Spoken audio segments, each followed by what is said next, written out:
Yes, ang walang agalang-galang na profesor. Namimiss niya po yung stick niya, pre. Ayan po. Namimiss yung stick Meron niya. po Yan ang mga siya ng kawayan, oh. Kawayan. Ay naiwan po kami. Ginawa po Casamida. Masaya po kami Hindi ngayon. po matawin na kami. Tanguay na!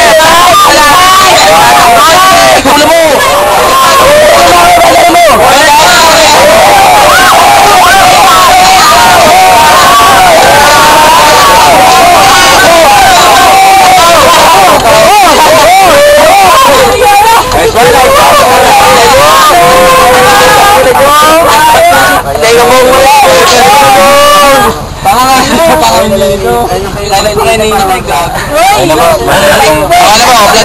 Kompleto na.